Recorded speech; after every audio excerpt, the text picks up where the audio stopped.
사랑의 하나님 감사합니다. 귀한 성경 묵상 이 배움 과정이라는 양육 수업에 주님께서 우리를 인도하여 주셔서 주님을 알게 하시고 또 성경 묵상을 위한 귀한 자리로 불러주시니 참으로 감사를 드립니다. 말씀을 배우고 성경 앞에 바로 서겠다고 결단한 우리의 마음이 이 모든 과정을 끝날 때까지 변치 않을 수 있도록 주님 인도하여 주시고 그 뜨거움을 갖고 한 주 한 주 나아갈 수 있도록 주님께서 인도하여 주시옵소서. 말씀 배움의 순간이 우리에게 이 필요한 말씀으로 찾아오시는 시간이 되게 하시고 주님과 더욱더 가까워지는 귀한 시간 될 수 있도록 우리와 함께하여 주시옵소서. 이 세상을 살아가는데 삶의 방향으로 인도하는 시간이 되게 하여 주시옵소서. 모든 순서 가운데 주님 함께하실 줄 믿사옵고 사랑이 정말 많으신 우리 주 예수 그리스도의 이름으로 기도드렸습니다. 아멘. 안녕하세요. 이번 말씀 묵상 학교 양육에서 배움 과정을 맡게 된 장동영 목사라고 합니다. 이번 성경 묵상에는 배움 과정과 함께 이제 세움 과정이 개설되었는데 사실 그 순서대로 이야기하면 배움 과정이 먼저고 세움 과정이 나중 순서입니다. 지금 들으시는 분들 중에 혹시 세움 과정을 들으시고 배움 과정으로 다시 오시는 분은 없으시겠죠? 사실 이 교재는 처음 과정도 있기는 한데요. 그 처음 과정은 새가족 교육이 조금 더 목적이고 그거에 좀 더 맞기 때문에 우리가 이 양육 과정에서는 함께 다루지 않고 배움 과정부터 그리고 세움 과정으로 우리가 이제 함께 나아가도록 합니다.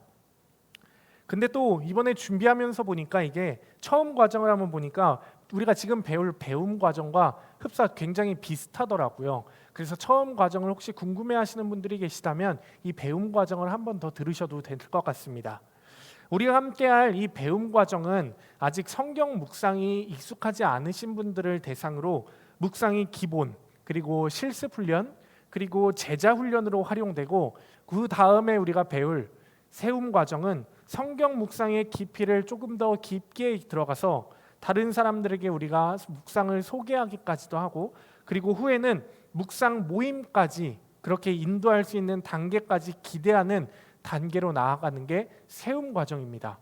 그러니까 당연히 순서가 배움 과정, 세움 과정일 수밖에 없겠죠. 우리는 여기서 이제 배움 과정을 함께 배우게 될 텐데요.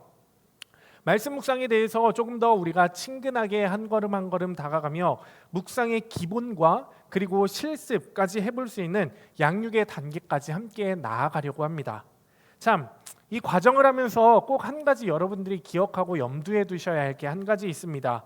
뭐냐면 어려운 거는 아닌데요. 교재를 꼭 예습해 오셔야 한다는 겁니다. 예습을 해오지 않으시면은 제가 지금 이제 한 30분 넘게 하는 이 강의가 굉장히 여러분들에게 지루하게 느껴질 수가 있습니다. 제가 교재의 내용을 100% 다루지 않는 경우도 있어서 꼭 스스로 교재를 이 강의를 들으시기 전에 읽어보시고 그리고 그 질문들의 빈칸에 답을 꼭 해보시면서 강의 듣기 전에 한번 예습을 꼭 해오시기 바랍니다. 자, 그럼 이제 책의 내용을 한번 자세하게 살펴보도록 하겠습니다. 여러분들이 매일매일 하는 그러한 습관이라는 게 혹시 있으신가요? 먼저 묵상학교에 들어가기에 앞서 교재 이쪽에서는 우리들에게 한 가지 질문을 던집니다. 내가 매일 하는 것은 무엇인가요? 옆에 적는 칸이 있습니다. 잘 적어보셨나요? 어려울 것 없죠? 그냥 여러분들이 매일 하는 것을 적으시면 됩니다. 나는 매일 무엇을 하나요? 혹시 쓰지 못하신 분이 계시다면 지금 적으면서 편하게 제 이야기를 들으시면 될 것 같습니다. 여러분들이 어떤 것을 쓰셨는지 모르겠지만 사실 사람들이 살아가면서 매일 공통적으로 하는 것이 있다고 합니다. 들어보셨을 텐데요. 당연히 의식주 생활이겠죠. 그 의식주 생활 중에서 우리가 먹는 것들은 우리의 육체에 영향을 줄 것이고요. 우리가 입는 것들은 다른 사람들의 시선에 영향을 줄 것이고 그리고 우리가 살아가는 곳은 우리의 많은 부분을 정말 영향을 미치게 될 겁니다.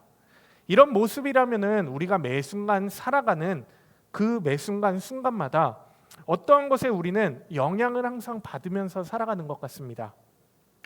생각해보자면은 의식주뿐만이 아니라 내가 일상생활에서 보고 그리고 일상생활에서 듣고 느끼는 그 모든 것들이 나에게 영향을 준다는 말이죠. 이게 단 한 번이라면 모르겠는데 그게 무엇이든 제가 방금 말씀드린 그 반복되는 행동들이라면은 그건 분명히 이제 우리의 습관이 될 것이고, 그리고 더 나아가서 우리의 밑바탕을 형성하게 될 것이고, 우리의 정체성까지 형성하게 될 것이고, 그리고 우리의 삶의 방향을 결정하게 될 것입니다.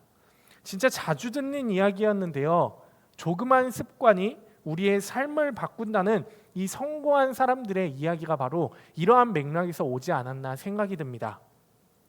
자, 이제 질문의 의도를 알았다면 제가 다시 한번 여쭙도록 하겠습니다. 여러분들이 매일 하는 행동은 무엇인가요? 우리가 함께 실시간으로 모여가지고, 지난번에는 계속 우리가 이제 전에는 줌으로 모여가지고 함께 이야기를 나눴었는데, 이제는 줌으로 모이지 않고 우리가 유튜브로 강의하다 보니까 서로의 생각을 좀 묻기가 어려운 것 같아요. 서로의 생각을 알기도 하고 나눔을 하게 되면서 나름 굉장히 재밌는 시간이 되었을 것 같기도 한데, 한편으로 아쉬움이 여기서 나타나는 것 같습니다. 그래도 각자 여러분들이 자리에서 대답까지 해주시고 저와 함께 이 강의를 진행해 주실 거라 저는 조금도 의심하지 않습니다. 저는 매일 하는 행동에 이런 것들을 적었습니다.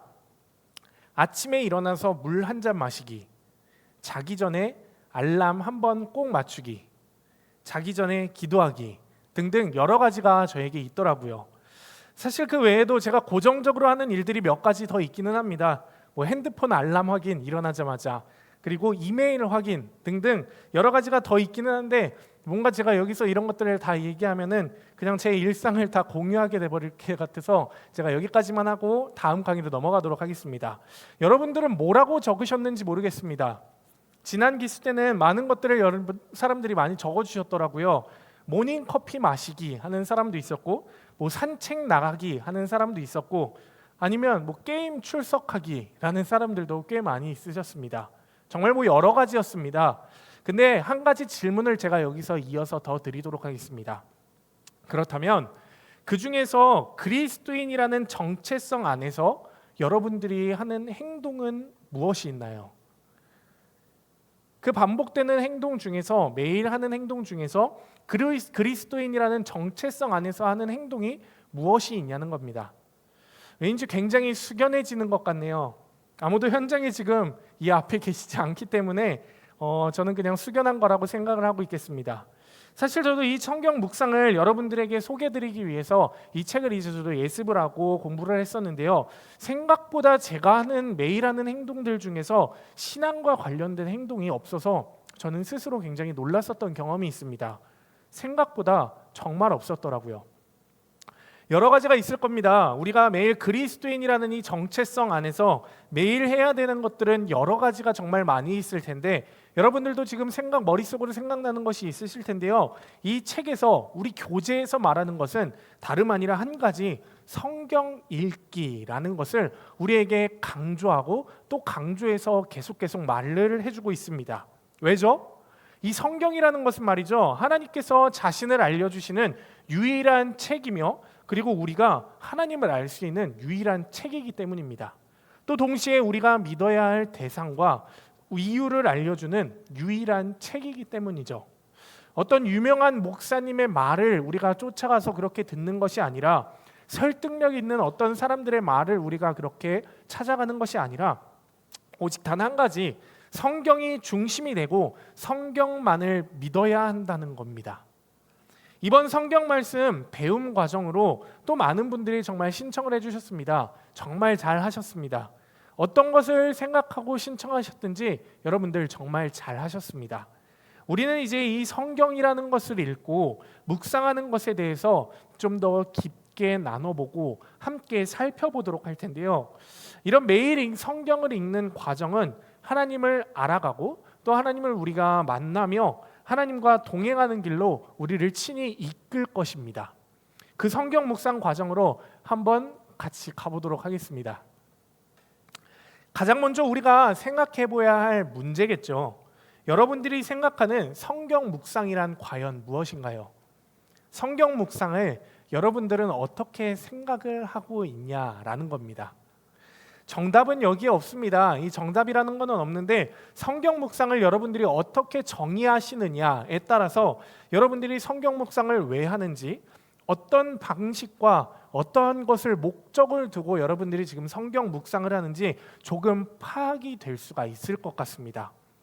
어렸을 적 모태 신앙을 가졌었던 저에게는 성경 묵상이라는 것은 그냥 조용한 시간이었어요. 조용한 시간. 그냥 묻지도 따지지도 않고 그냥 조용한 시간이었습니다. 왜 그랬는지 모르겠는데 주변에 있던 그 사람들도 막 떠들던 사람들도 그냥 다 숨죽여서 조용히 하는 시간이 이 성경 묵상이라는 시간이 제 머릿속에 있었고 항상 성경 묵상을 하자고 하면 저는 가장 먼저 제 입부터 닫았었던 기억이 저는 있습니다. 그 당시 저에게 있어서 성경 묵상이라는 것은 그냥 가만히 사색에 잠겨서 조용한 분위기에서 하는 그런 활동이었던 것이에요. 여러분들은 성경 묵상을 어떻게 정의하고 계신가요? 가령 성경 묵상은 성경을 읽고 주신 말씀을 가지고 하나님과 대화하는 시간이다라고 여러분들이 생각을 하셨다면 성경 묵상을 하는 이유를 하나님과 대화하는 것이고 또 그 목적 또한 하나님과 대화하는 것에 여러분들이 목적을 아마 갖고 있었을 겁니다. 근데 여러분들이 성경 묵상에 대해서 어떻게 생각하시든지 상관이 없습니다. 그게 여러분들이 지금까지 성경 묵상을 대해온 방식이고요. 그리고 왜 해야 되는지 성경 묵상의 목적이 무엇인지 여러분들이 마음속 깊은 곳에 생각하고 있었던 것이었을 겁니다. 잘못되었다고 제가 지금 여러분들한테 말씀드리는 것이 아니라 한번 계속 이제 이야기를 나눠볼 텐데 여러분들의 생각을 성경 묵상에 대한 생각을 같이 병행해서 한번 생각해 보시면서 참 따라오시면 참 좋을 것 같습니다.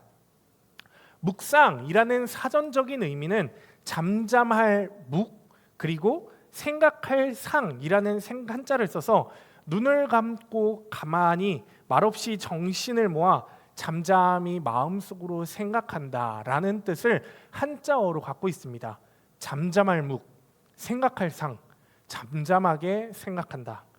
말없이 마음속으로 묵묵히 기도한다라는 뜻을 갖고 있다는 거죠. 뭔가 제가 어렸을 때 갖고 있었던 그 묵상의 뜻과 조금 일맥상통하는 것 같습니다. 그런데 묵상이라는 이 단어의 원어적 의미, 즉 성경적 의미로 들어가면 그 차이는 조금 더 확대가 되겠습니다. 하나님께서 여호수아에게 하신 그 말씀을 한번 같이 읽어보도록 할 텐데요. 혹시 성경책이 있으시다면 같이 펴보셔도 괜찮고요. 어떤 방법으로든 책에도 있으니까 우리 같이 한번 읽어보시면 좋겠습니다. 이 율법책을 내 입에서 떠나지 말게 하며 주야로 그것을 묵상하게 하여 그 안에 기록된 대로 다 지켜 행하라. 그리하면 내 길이 평탄하게 될 것이며 내가 형통하리라. 하나님께서 여호수아에게 말씀하신 이 묵상의 히브리어의 원어는 하가라는 단어였습니다. 이 단어는 여러분들 제가 말씀드리면 생각하다, 사색하다라는 의미도 있지만 조금 더 그 원어적으로 들어가면 어떤 의미가 있냐면 중얼거리다, 끙끙대다, 아니면 작은 소리로 읊조리다라는 의미를 갖고 있습니다. 즉 뭔가 소리와 연관이 있어 보이는 듯한 뜻을 갖고 있는 거죠. 아까 사전적인 의미로 제가 말씀드린 가만히 조용히 앉아서 말없이 마음속으로 생각하는 이 묵상의 사전적인 의미와는 조금 확실히 다른 의미인 것 같습니다. 몇 가지 다른 구절들도 함께 살펴보도록 하겠습니다. 큰 사자나 젊은 사자가 자기의 먹이를 움키고 으르렁거릴 때에, 그리고 시편의 말씀입니다. 나의 혀가 주의 의를 말하며 종일토록 주를 찬송하리이다. 방금 읽은 구절에서 히브리어는 모두 하가라는 단어를 썼습니다. 심지어 묵상과는 어울리지 않는 사자의 울음소리에도 똑같이 하가라는 단어를 사용했죠. 하나님께서 여호수아에게 강조하신 이 묵상은 조용히 가만히 앉아서 묵상을 깊이 하라는 것이 아니었습니다. 먹이를 움켜잡고 으르렁대는 사자와 같이 계속 말씀을 씹고 씹으며 읊고 또 중얼거리라는 겁니다. 그게 바로 하가의 의미였죠. 하나님께서는 여호수아에게 두려워하지 말라라고 말씀을 하시면서 계속 그렇게 두려워하지 말라 내가 너와 함께 있겠다라고 말씀하시면서 특별한 사실 어떠한 대안을 주시지 않으셨습니다. 대신 하가라는 것을 계속 강조하셨습니다. 일반적으로 우리는 우리의 생각의 주도권을 쉽게 내려놓지 못합니다. 하나님을 사랑한다고 우리는 계속 입술로서 고백을 하지만 여전히 나의 생각의 주인은 나이기에 급급하죠. 그러한 내 생각의 주도권을 내려놓지도 못한 가운데 조용히 사색하는 것은 아마 나의 자아만을 더욱더 강조하고 강화시킬 뿐일 것입니다. 생각이 깊은 사람일수록 자아가 강한 이유가 바로 여기에 있는 것입니다. 그러므로 말씀을 계속 읊조리며 말씀 앞에 나의 이성을 굴복시키고 말씀 안에 있는 그 하나님의 생명을 내 이성과 내 감정 가운데 풀어놓는 것이 묵상의 또 다른 의미가 될 것입니다. 이 생각의 주도권을 말씀에 넘기는 과정, 이게 바로 하가라는 단어입니다. 두 번째로 묵상의 원어적인 의미로는 뭐가 있냐면 시야흐라는 단어가 있습니다. 시야흐라는 단어는 말하다, 기도하다, 읊조리다 라는 의미를 갖고 있는데요. 책에 나온 몇 가지 성경 구절을 보시면 아마 조금 이해가 쉬울 것 같습니다. 우리 시편 77편 2편의 말씀인데 우리 같이 읽도록 하겠습니다. 또 주의 모든 일을 작은 소리로 읊조리며 주의 행사를 낮은 소리로 되뇌리리이다. 그리고 시편 145편이죠. 주의 존귀하여 영광스러운 위엄과 주의 기이한 일들을 나는 작은 소리로 읊조리리이다. 시야의 의미도 하가의 의미와 마찬가지로 생각을 하면서 또 말하는 것을 우리에게 전해주고 있습니다. 단지 묵상이 조용히 가만히 앉아서 생각만 하는 것이 아니라는 것을 우리에게 분명히 전해주고 있죠. 사실 사전적인 의미나 이 성경적인 의미에서 둘 다 생각이라는 것에 묵상에 초점이 맞춰져 있기도 하고 내면의 활동이라는 것이 공통점이기는 합니다. 그러나 소리와 역동적인 측면에 있어서 사전적인 의미는 굉장히 정적인 의미인데 반해 성경적인 의미는 훨씬 더 동적입니다.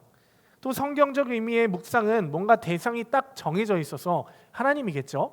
그 대상이 정해져 있어서 그 대상과 활발한 소통을 전제하는 데 반해 사전적인 의미의 묵상은 정말 그냥 나 혼자 하는 것 같은 그러한 묵상의 의미를 더 강조하는 것 같습니다.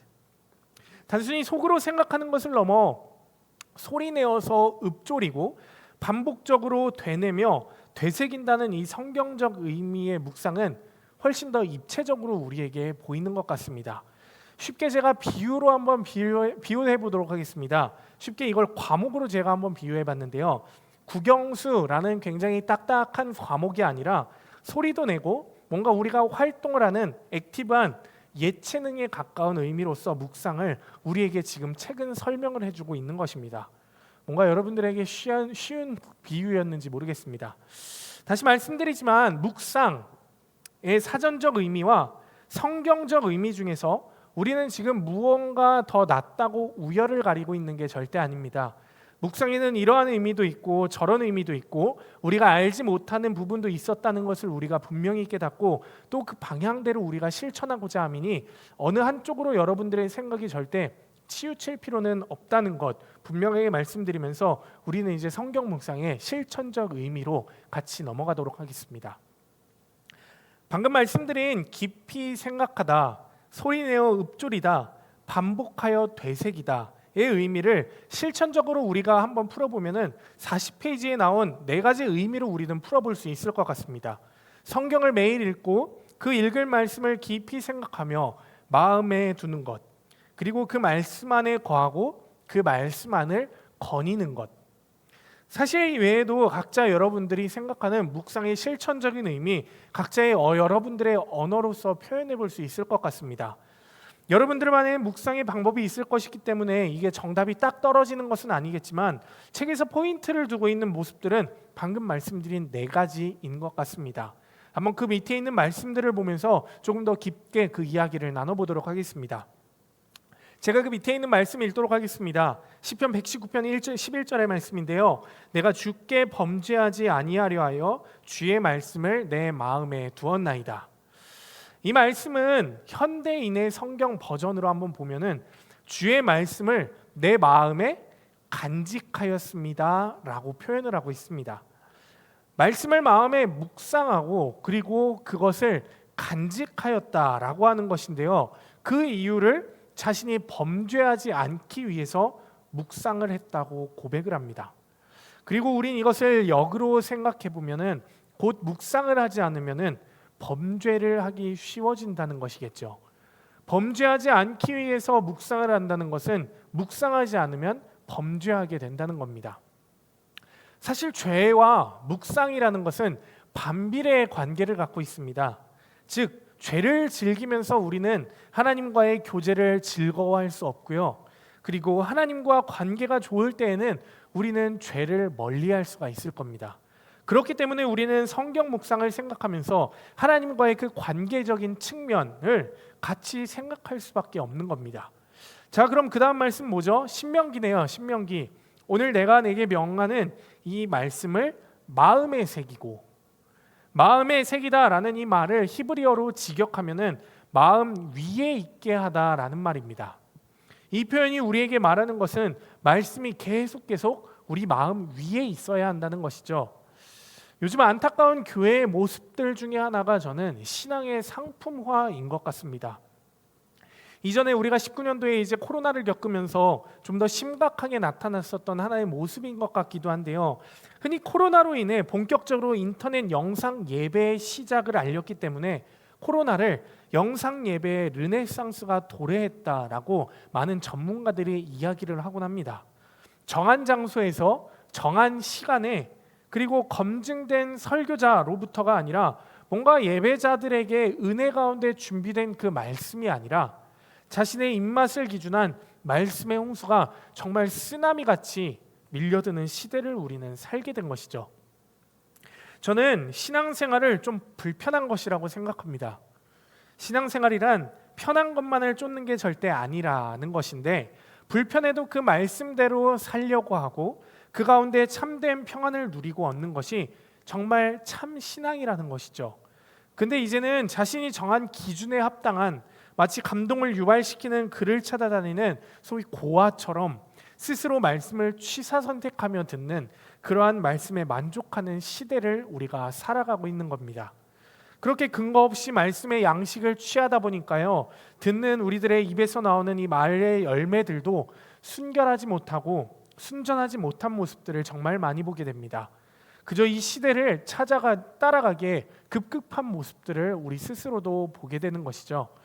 말이라는 것은요, 그 사람의 속사람을 대변하고 그리고 그 말의 모습이 그 사람의 삶의 모습을 증명하는 법입니다. 그런데 삶을 미혹해하는 것들을 구별 없이 취하는 시대를 우리가 그렇게 살아감으로써 결국에는 예수님을 오래 믿고 따랐다고 하면서도 전혀 변화가 없는 인생, 하나도 열매가 없는 인생으로 우리는 전락하게 되는 것이죠. 내가 위에 있어서 말씀을 듣고 보고 들어보고 취사 선택을 하는 그 태도는 사실 그 시작부터 잘못된 것입니다. 처음부터 하나님의 말씀을 왕의 명령으로 여기고 그 권위를 우리는 인정해야만 합니다. 말씀이 귀로 들어와서 잠깐 우리의 머리를 스치고 지나가는 것이 아니라 말씀의 표현 그대로 우리의 마음에 새겨지도록, 그리고 계속해서 말씀을 소중히 여기며 반복해서 되새김으로써 말씀이 우리의 마음 위에 있도록 하는 것이 우리들에게 정말 필요한 것이죠. 그 밑에 있는 에스겔의 말씀입니다. 제가 읽도록 하겠습니다. 그가 그 두루마리를 내게 먹이시며 내게 이르시되, 인자야, 내가 내게 주는 이 두루마리를 내 배에 넣으며 내 창자에 채우라 하시기에 내가 먹으니 그것이 내 입에서 달기가 꿀 같더라. 말씀에서 먹으라라는 것은 먼저 우리의 것으로 삼으라라는 말씀으로 우리들에게 전해주고 있습니다. 앞서 우리가 살펴보았듯 귀와 머리에서 그치는 것이 아니라 우리의 마음속으로 정말 깊이 들어와야 된다는 것이죠. 그리고 그것들을 우리가 소화하여서 우리 온몸의 영적인 영양분이 되도록 해야 합니다. 그리할 때 우리 몸에 말씀으로 살아갈 그 힘을 얻게 되는 겁니다. 그래서 말씀 그대로 우리는 그저 살기 위해서 먹어야 한다는 겁니다. 한 가지 말씀 더 보도록 하겠습니다. 요한복음 말씀인데요, 우리 같이 읽도록 하겠습니다. 너희가 내 안에 거하고 내 말이 너희 안에 거하면 무엇이든지 원하는 대로 구하라. 그리하면 이루리라. 요한복음 말씀을 보니 우리가 하나님 안에 거하고 하나님이 우리 안에 거한다는 소위 상호 거주의 말씀이 우리 가운데 이제 소개되고 있습니다. 근데 좀 느끼기에 좀 추상적으로 느껴지기도 하는데요, 이건 구체적인 말씀과 그 관계를 통해서 우리가 쉽게 이해할 것 같습니다. 쉽게 말씀드리면은 우리가 말씀을 얼마나 사랑하느냐가 주님을 얼마나 사랑하느냐와 동일하고, 우리가 말씀을 얼마나 무겁게 여기느냐가 우리가 말씀을 얼마나 중요하게 여기느냐와 동일하다는 겁니다. 말씀의 외적인 종교적인 열심, 뭐 교회 봉사나 아니면 어려운 사람들을 돕는 것 물론 중요합니다. 그렇게 하시는 분들을 보면은 마치 제가 하지 못하는 것들을 그분들이 하고 있는 것을 제가 보면서 저도 너무 귀해 보이기도 하고 사실 본이 되기도 합니다. 제가 보기에도. 그러나 그러한 모습들 가운데 말씀이라는 것이 없다면 그것들은 우리와 하나님과의 관계를 그저 속이고 있는 것밖에 안 된다는 겁니다. 말씀을 사랑하고, 그리고 말씀을 우리가 정말 무겁게 여기며, 그래서 결국 말씀이 우리 속에 거하게 하는 것이 우리가 지금 이제 배울 묵상이라는 겁니다. 우리는 오늘 그것을 계속 배우고 있는 것이고요. 요한복음의 말씀처럼 거하다라는 그 말씀처럼 말씀이 정말 내 속에 거하게 하고 살게 하고 지속적으로 거주해서 나의 삶에 영향을 미치게 하는 것입니다. 삶을 살아가시다가 말씀이 정말 여러분 머릿속에서 슝 하고 생각이 나고, 그리고 순간순간 그렇게 기억나게 하는 그 말씀의 생활이 이 과정을 함께하는 여러분들 가운데 정말 가득 넘치시기를 소망합니다. 그게 바로 우리 성경 묵상 학교가 원하는 최종 목표의 단계입니다. 그래서 성경 묵상은 하나님의 말씀이 우리 안에 머물게 하는 것이고요, 동시에 우리가 하나님 말씀 안에 머무는 것임을 여러분들이 꼭 기억하셨으면 좋겠습니다. 그 밑에 보면은 나의 말로 성경 묵상을 정의해보자고 하네요. 한번 적어보셨으면 좋겠고요. 우리는 그 다음 장으로 한번 넘어가 보도록 하겠습니다. 자, 이제 성경 묵상을 하면은 우리에게 유익한 점이 꽤 많이 있다고 합니다. 손해와 이익을 정말 많이 따지는 우리 현대인들에게 안성맞춤인 것 같은 과인 것 같은데요.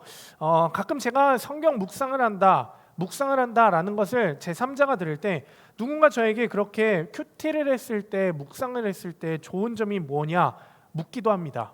저는 그럴 때 그냥 심플하게 뭔가 말씀대로 그냥 살 수 있어 그렇게 이야기를 해주곤 하는데, 책을 한번 살펴보니까 책에서는 그보다 더 고차원적으로 더 많은 부분들, 유익들을 우리에게 소개해주고 있습니다. 총 3가지로 이야기하고 있는데요. 하나님과의 만남과 사귐, 영적 성장과 성숙, 하나님과의 인도와 보호라는 3가지 주제로 우리에게 이야기해주고 있습니다. 하나씩 우리 차근차근 살펴보도록 하겠습니다. 첫 번째, 성경 묵상을 하면 하나님과 만나게 하며 또 친밀하게 하나님과 사귈 수가 있습니다. 그러기 위해서는 하나님께서 말씀하시는 그 하나님을 우리가 성경을 통해 발견할 때 바로 우리는 하나님과 친밀하게 지내고 하나님과 사귈 수가 있다는 것이죠. 말씀이 2구절 나오는데요, 우리 같이 한번 읽어보도록 하겠습니다. 먼저 창세기의 말씀입니다. 태초에 하나님이 천지를 창조하시니라. 하나님이 이르시되 빛이 있으라 하시니 빛이 있었고. 이어서 히브리서의 말씀 같이 읽도록 하겠습니다. 옛적의 선지자들을 통하여 여러 부분과 여러 모양으로 우리 조상들에게 말씀하신 하나님이 이 모든 날 마지막에는 아들을 통하여 우리에게 말씀하셨으니 이 아들을 만유의 상속자로 세우시고 또 그로 말미암아 모든 세계를 지으셨느니라. 여러분, 창세기 말씀을 여러분들이 읽으시면서 발견하셨는지 모르겠습니다. 창세기 1장을 보면은 진짜 많이 반복되는 단어가 하나 있는데요, 그거는 이르시되라는 단어입니다. 이르시되. 이건 창세기에서 정말 중요한 단어이기도 한데요, 바로 하나님께서 말씀으로 세상을 창조하셨다라는 것을 우리에게 말씀해주고 있습니다. 뿐만 아닙니다. 일반적으로 창세기를 아브라함이라는 인물을 기점으로 전반부와 후반부로 나누곤 하는데요, 첫 번째 파트가 시작되는 부분에서도 하나님께서는 아브라함에게 이르시되라는 말씀으로 그 새로운 역사를 시작해 나가십니다.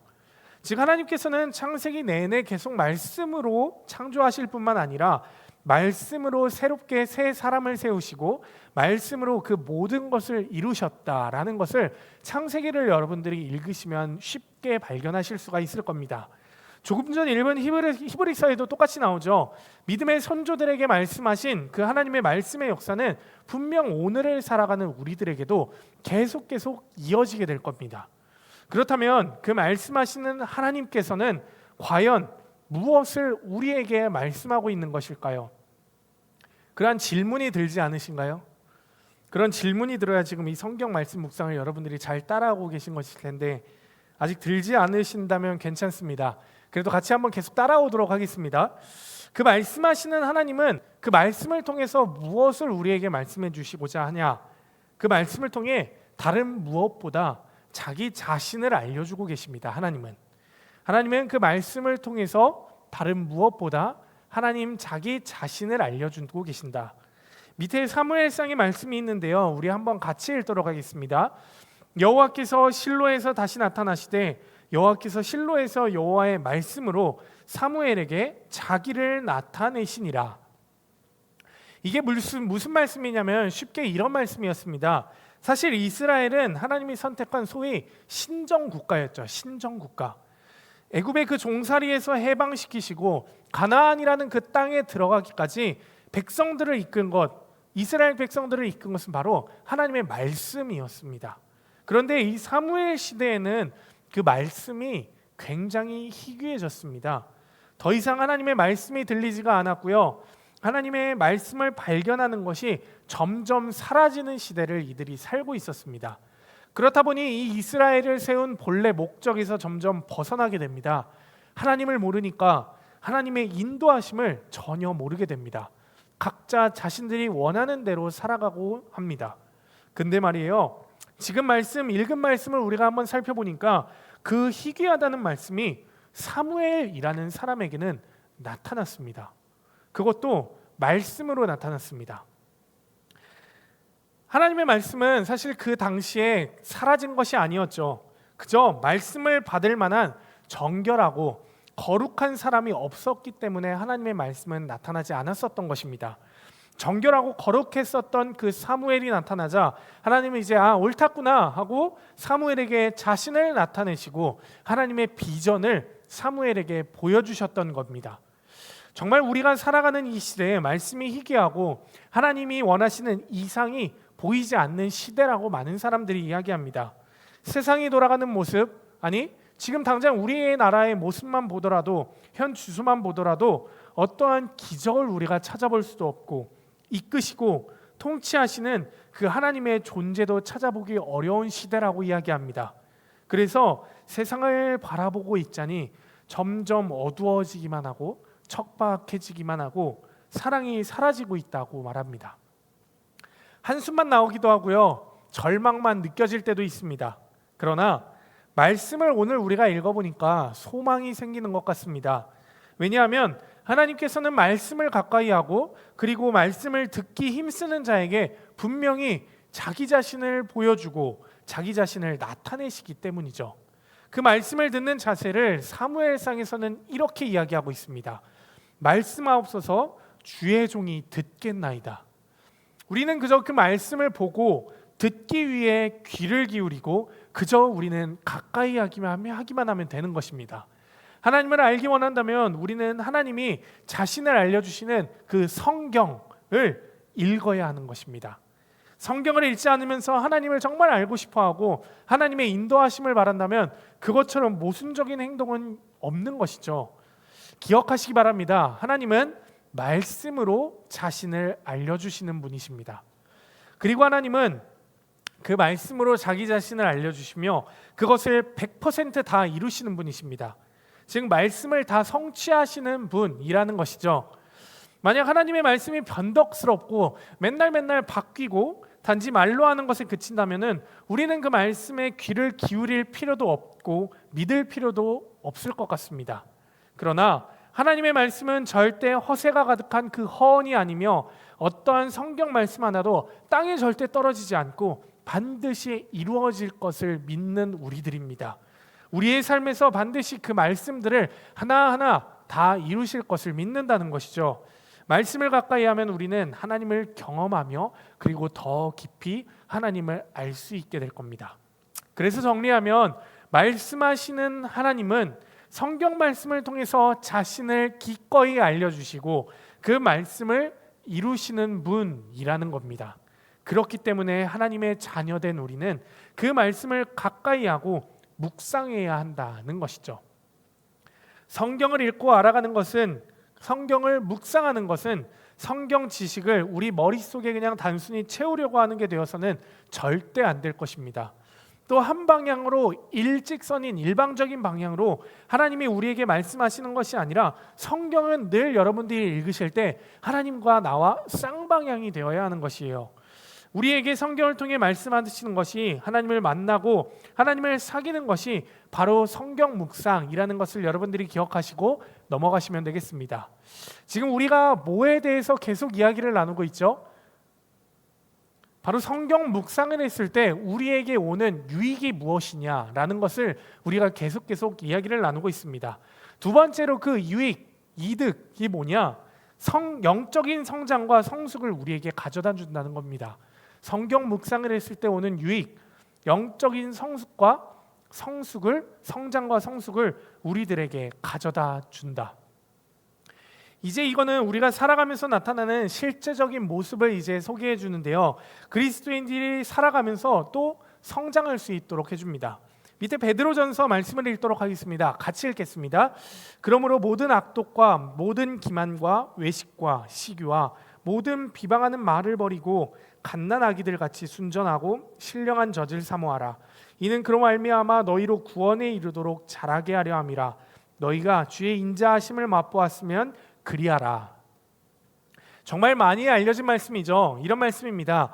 아이가 태어나서 1년이 지나고 10년이 지나도 전혀 자라지 않고 그냥 그 자리 그대로 있으면은 살아있는 아이가 사실 아니겠죠. 아무리 갓난아기가 귀엽고 정말 사랑스럽고 예쁘다고 할지라도 자라지 않으면은 그건 부모의 걱정이고 상심일 것입니다. 처음에는 말도 하지 못하고 누워만 있던 아이가 어느 순간 말을 시작하고 기고 서고 걷고 이제 뛰기까지 합니다. 아무런 생각도 못할 정도의 지식의 수준이었던 아이가 생각이 지나면서 점점 똑똑해지고 대화가 가능하고 생각을 하게 됩니다. 그렇죠? 태어나면 분명히 자라야 합니다. 그런 면에서 영적으로 다시 태어난, 즉 거듭난 사람들도 다시 자라야 한다는 것입니다. 말씀을 먹고 말씀을 가까이 하며 점점 자라나야 합니다. 여러분, 성경은 구원받은 사람들에 대해서 자 이제 다 끝났어, 수고했어, 끝났어, 천국에 이제 갈 수 있으니까 이젠 됐어 라고 마무리를 하지 않습니다. 오히려 구원받은 것에 대해서 믿음의 경주의 시작이라고 말을 하며 그걸 영적인 싸움, 영적인 길이라고 표현을 합니다. 완료가 아니라 이제 시작의 진행형이라는 거죠. 이것이 바로 그리스도인의 성장입니다. 누군가 이렇게 이야기하는 것을 본 적이 있습니다. 나는 책을 읽는 타입이 아니라 성경 말씀 읽기가 조금은 어려울 것 같습니다. 지금 우리가 배운 바로는 정말 모순이 가득한 말투성이입니다. 우리로 하나님께 나아가게 하고 성장하게 하는 것이 바로 성경 말씀인데, 이것을 거듭난 사람이 거절을 한다면 성장을 하지 않겠다라는 말이죠. 믿음의 경주를 더 이상 달리지 않겠다는 말과 똑같습니다. 읽기 힘들다면 들을 수 있고 다른 방법으로 분명히 접근할 수가 있을 겁니다. 영적인 성장을 원하는 사람은 그가 책을 읽는 타입이든 아니든 그거를 떠나서 그 말씀을 찾게 되어 있다는 것이 그리스도인들의 성장의 가장 중요한 부분이라는 것을 여러분들이 꼭 기억하시기를 소망합니다. 그리고 성경 묵상은 마침내 하나님의 사람으로 온전하게 우리들을 만들어 나갑니다. 그 밑에 디모데후서 3장의 말씀이 있는데요. 찾으셨나요? 우리 같이 읽도록 하겠습니다. 모든 성경은 하나님의 감동으로 된 것으로 교훈과 책망과 바르게 함과 의로 교육하기에 유익하니 이는 하나님의 사람으로 온전하게 하며 모든 선한 일을 행할 능력을 갖추게 하려 함이라. 말씀처럼 성경이 하나님의 말씀이고 그리고 하나님의 온전하게 하는 능력이 있다는 것을 우리가 안다면 우리의 모든 삶은 하나님의 말씀에 의탁하는 그러한 100%의 삶이 되어야 합니다. 성경은 우리의 존재를 뚫고 들어와서 우리의 모난 부분을 깎아내며 부족한 부분을 메꾸어서 하나님의 형상을 점점 닮아가게 하기 때문이죠. 우리의 오늘의 삶의 기준, 자녀를 양육하는 삶의 기준, 그 모든 우리의 삶의 기준은 오늘 우리의 성경 말씀이 되어야 하는 줄 여러분들이 반드시 기억하시기를 소망합니다. 그래서 성경은 우리의 내면적인 변화뿐만 아니라 우리가 살아갈 외면적인 삶의 변화도 이루게 하는 정말 놀라운 능력을 갖고 있는 책이 바로 성경이라는 책입니다. 마지막으로 성경이 우리에게 주는 교훈은 하나님의 인도와 보호입니다. 그것도 말씀을 통한 하나님의 인도하심인데요. 책을 보니 하나님의 말씀을 통해 우리에게 빛을 비추고 우리를 인도하신다고 하셨네요. 밑에 있는 말씀 세 구절 우리 한 번에 같이 읽도록 하겠습니다. 주의 말씀을 열면 빛이 비치어 우둔한 사람들을 깨닫게 하나이다. 주의 말씀은 내 발의 등이요 내 길의 빛이니이다. 너희의 구속자시요 이스라엘의 거룩하신 이이신 하나 여호와께서 이르시되 나는 내게 유익하도록 가르치고 너를 마땅히 행할 길로 인도하는 내 하나님 여호와라. 우둔한 사람들을 깨닫게 하며 길이 되시고 또 마땅히 행할 길로 인도하시는 이 공통점은 하나님이 원하시는 방향으로 이끌어 간다는 것인데요. 그게 바로 하나님께서 인도하시는 본질입니다. 하나님께서 인도하시는 그 본질은 말씀을 통해 하나님이 원하시는 그 방향을 찾아 나가는 겁니다. 사실 이것에는 우리가 하나님의 그 말씀을 믿고 의지한다는 전제가 필요한데 그래야 우리의 모든 생각을 다 내려놓고 우리가 인도함을 받을 수 있을 것이기 때문입니다. 제가 한 가지 이야기를 해드리겠습니다. 제가 학창시절에 있었던 이야기인데요. 이젠 제가 목회자의 길을 가겠다고 결단을 하고 꽤 많은 집회를 제가 다녔었던 것 같습니다. 혼자. 그 이유는 단 하나, 그냥 그 집회를 통해서 하나님께서 저를 인도해 주시기를 간절히 제가 바랬었던 것 같아요. 가만히만은 있을 수 없으니까 그냥 뭐 저 나름대로의 믿음의 발버둥이었겠죠. 그러던 어느 날 제가 그 집회에서 헌금을 했습니다. 그리고 그 헌금을 하면서 제가 그 봉투 기도 제목에 이런 기도 제목을 적었었어요. 하나님, 이제 하나님 저를 책임져 주세요. 신앙적으로 이제 생각해 보면 진짜 어리숙한 모습이 가득한 그런 기도 제목이었죠. 근데 이제 말씀이 시작되고 헌금한 그 헌금 기도 제목을 읽으면서 기도하시던 그 강사 목사님께서 제 기도 제목만 읽으시고는 그 뒤에 한 가지 말씀을 덧붙이셨습니다. 정확히 이렇게 말씀하셨어요.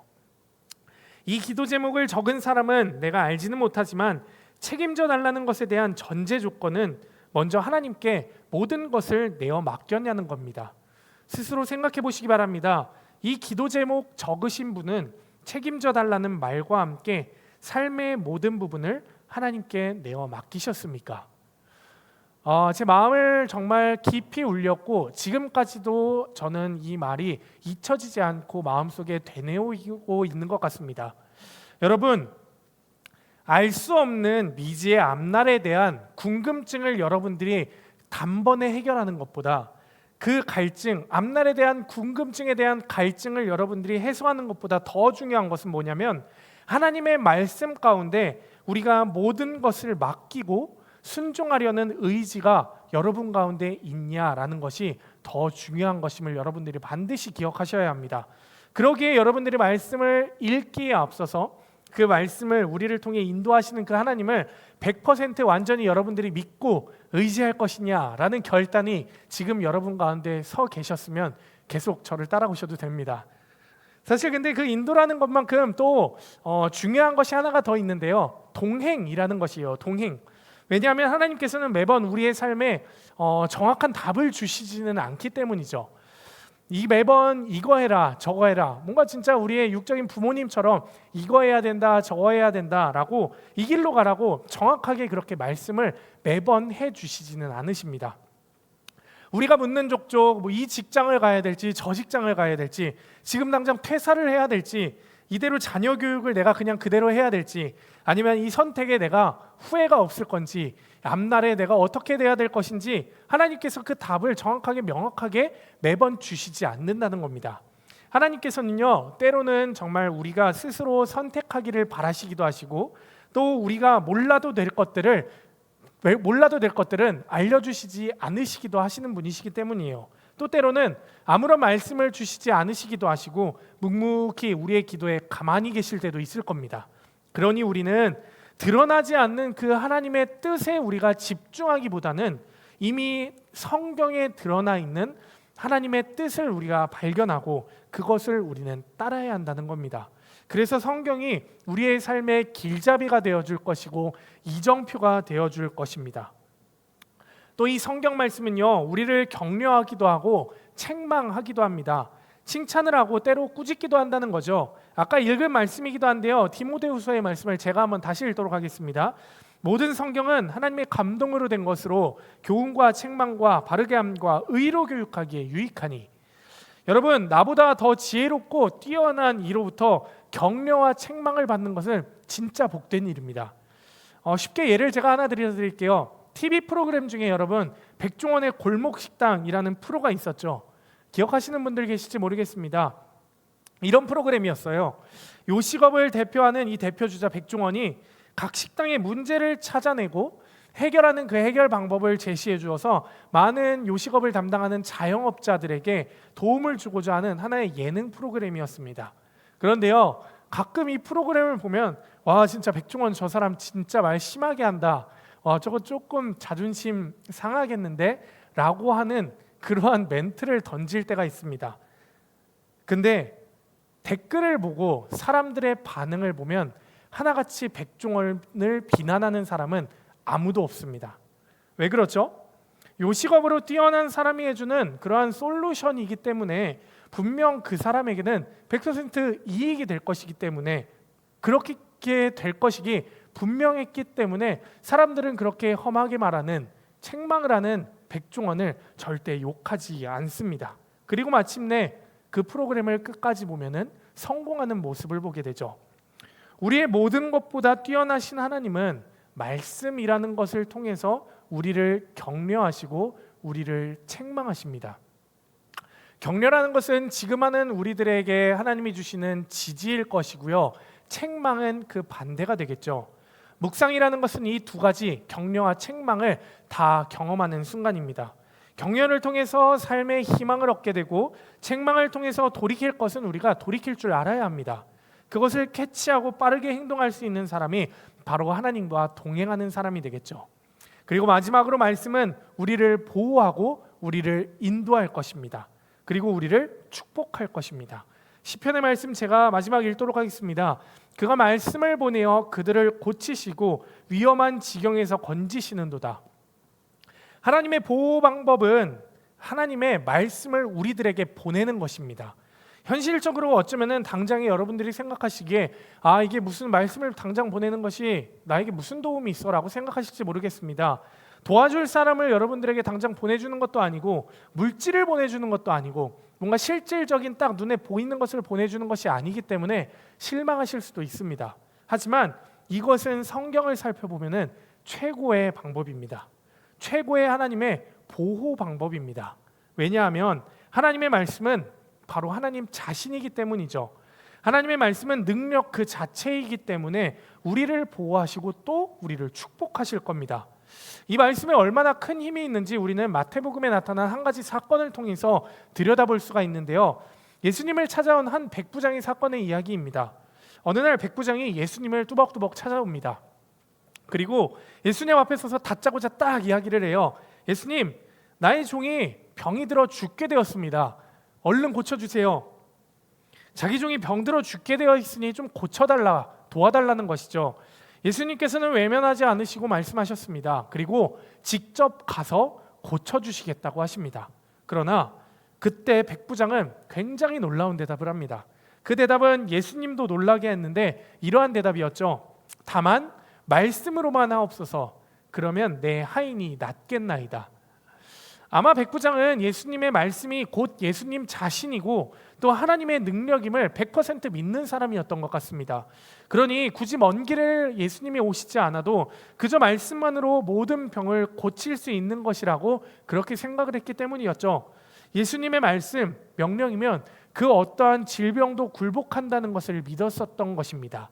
그리고 그 말씀은 지금 묵상학교를 시작하는 우리에게도 동일하게 전해지고 있습니다. 여러분, 하나님께서는 우리 각 사람 한 사람을 모두 기억하고 다 돌아보시는 분이심을 믿으시기 바랍니다. 우리를 위해 말씀을 주시고 그 말씀을 통해 우리를 알리시고요, 또 우리를 자라게 하시며 또 우리를 지키실 것이고 우리에게 크신 복을 주실 것입니다. 여러분, 이 말씀 묵상을 진행하는 이 4주 동안 매번 한마디의 말씀이 여러분 가운데 가득가득 부어주시기를 간절히 소망합니다. 정말 간절히 소망합니다. 말씀 묵상 학교 가운데 생명의 말씀이 여러분들 삶의 자리 가운데 뚝 떨어지기를 소망합니다. 사실 성경 묵상을 한다고 하지만 묵상은 둘째치고 이 성경을 가까이 한다고 하는 것 쉽지 않은 것 저도 100% 공감합니다. 회사에 출근을 하고 집에 와서 다시 집안일을 하고 나면 8시, 9시가 넘고, 그리고 나만의 시간을 갖고자 하면은 벌써 잘 시간입니다. 뭔가 집에서 시간 보내시는 분들도 마찬가지겠죠. 하루 종일 무엇을 했으니 이제 집에 와서는 나만의 시간을 갖고자 원하는 것을 하다 보면은 뭔가 내가 제대로 시작하기도 전에 자야 할 시간이 다가오는 게 우리들의 삶인 것 같습니다. 저의 삶인가요? 또 그러다가 하루에 약속이 혼자 혹시 하나라도 있다면 개인적인 나만의 시간을 갖기가 진짜 힘듭니다. 하루가 정말 빠르게 지나갑니다. 그런데요, 그 삶 가운데 우리가 이 4주 동안 묵상의 과정을 나아가니까 우리가 한번 시간 내보기를 간절히 소망합니다. 자기 전에 시간이어도 좋고요, 저녁 먹고 난 직후의 시간이어도 좋고, 어딘가를 이동하는 시간이어도 좋고, 차라리 출근 시간 아니면 아침 시간이어도 좋으니 한번 여러분들이 꼭 시간을 내보시기를 소망합니다. 묵상할 시간을 꼭 내보시기를 소망합니다. 다음 장에서 우리가 좀 더 자세하게 배울 텐데, 나의 시간, 나의 장소를 정해서 묵상의 그 기초를 잡는 게 진짜 중요하거든요. 그러니까 우리가 성경 묵상 배움 과정에 함께하는 여러분들, 무언가 성경에 대한 궁금증을 여러분들이 갖고 신청을 하셨고, 묵상의 방법에 대한 것, 그리고 묵상을 제대로 해보고자 하는 마음으로 신청하신 여러분들이기 때문에 꼭 시간을 내서 여러분 예습도 하시고요, 성경을 읽을 그 시간도 꼭꼭 구별하시기를 소망합니다. 그냥 다음에 생각해보지 뭐 라고 그렇게 넘어가지 마시고요, 오늘 이 강의가 끝나고 나면 잠시 시간을 여러분들이 조금 가지시고 나에게 구별할 수 있는 시간이 언제인가를 곰곰이 생각해서 다음 주 우리가 2주차의 과정으로 나올 때 함께 할 수 있는 여러분들이 되시기를 주님의 이름으로 간절히 소망합니다. 아무쪼록 성경을 묵상하고 성경을 순종하는 이 길이 우리의 행복을 지키는 길이며 죄로부터 우리를 지키시는 그러한 길이라는 것을 여러분들이 기억하시면서 한 주 한 주 성경 묵상의 성숙한 과정으로 나아가시는 저와 여러분들 되시기를 주님의 이름으로 간절히 축원합니다. 기도하겠습니다. 하나님, 성경 묵상이 배움 과정을 통해 성경을 더 깊은 자리로 묵상하게 하시고 인도하게 하시니 참으로 감사를 드립니다. 오늘 들은 것으로 우리가 묵상의 과정에 한 걸음 더 나아갈 수 있도록 인도하여 주시옵소서.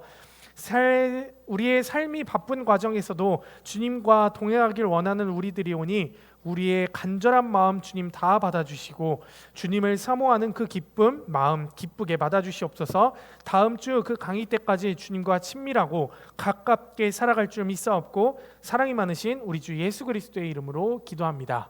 아멘. 네, 그럼 우리 2주차 과정에서 다시 뵙도록 하겠습니다. 감사합니다.